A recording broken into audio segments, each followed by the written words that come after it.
Atualmente, o Brasil sofre com uma das piores recessões que o país já viu desde o início da República, e ela está a caminho de se tornar a recessão mais longa das últimas décadas. Com início no segundo trimestre de 2014, ela é a nona recessão pelo qual o Brasil passa desde 1980, e a extensão da atual recessão seria de pelo menos 4 trimestres, quando a média é 2,8. Já os Estados Unidos, nesse mesmo tempo, passaram por apenas 5 recessões. Por que então o número de recessões no Brasil foi quase o dobro que o dos Estados Unidos? E quais são as razões atrás desse desempenho tão diferente da economia brasileira? Antes de responder essa pergunta, é preciso entender o que é uma recessão. O Comitê de Datação dos Ciclos Econômicos no Brasil, o CODACE, define uma recessão como um período caracterizado por um declínio expressivo da atividade econômica ocorrendo simultaneamente em diversos setores durante alguns meses. As recessões fazem parte dos chamados ciclos econômicos. Ao longo do tempo, a produção nos países normalmente cresce, resultando em aumentos da renda nacional e da renda per capita, melhorando o padrão e nível de vida das pessoas. Tais períodos são de tempos em tempos interrompidos por outros de contração ou recessão, gerando na maioria das vezes um aumento no desemprego. Um ciclo completo vai de pico a pico ou de vale a vale, com fases de expansão e retração irregulares. É preciso ressaltar que não existe consenso sobre as causas dessas flutuações entre os economistas. Alguns acreditam que a origem principal desses ciclos está em choques da demanda agregada, enquanto outros apontam justamente para choques da oferta agregada. Voltamos agora para a questão principal: 9 recessões no Brasil versus apenas 5 nos Estados Unidos. Por quê?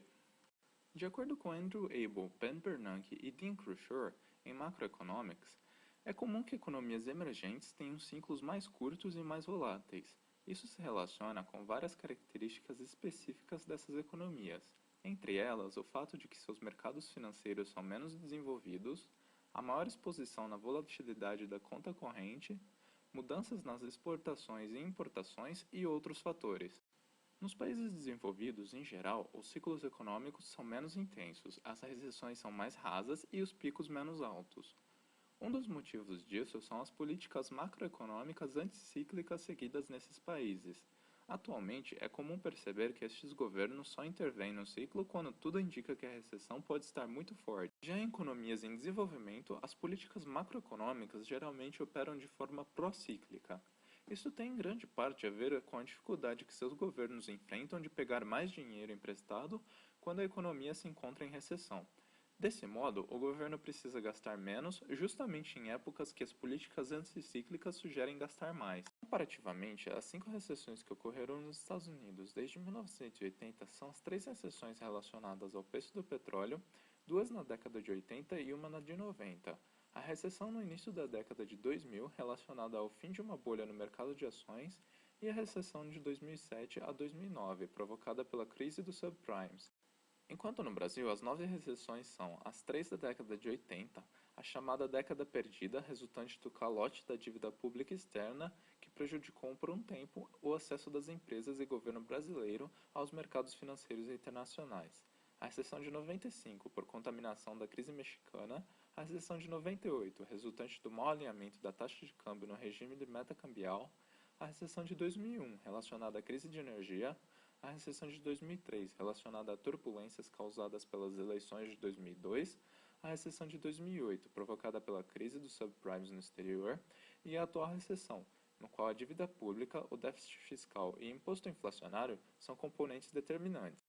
Fica claro que a economia brasileira é mais vulnerável a contaminações de crises que ocorrem em outras economias emergentes, como ocorreu em 95 por conta do México, em 2008 por causa dos Estados Unidos e em parte em 98 devido à Ásia e Rússia.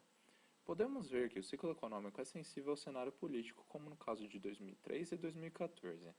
Crises fiscais e insolvências pendentes do governo, com uma dívida pública crescente e não sustentável, são determinantes para as 3 recessões da década de 80 e a atual recessão. Problemas de fornecimento de energia, em parte causados por distorções de preços resultantes da administração desses preços pelo governo, impactam 2 recessões, a de 2001 e a de 2014.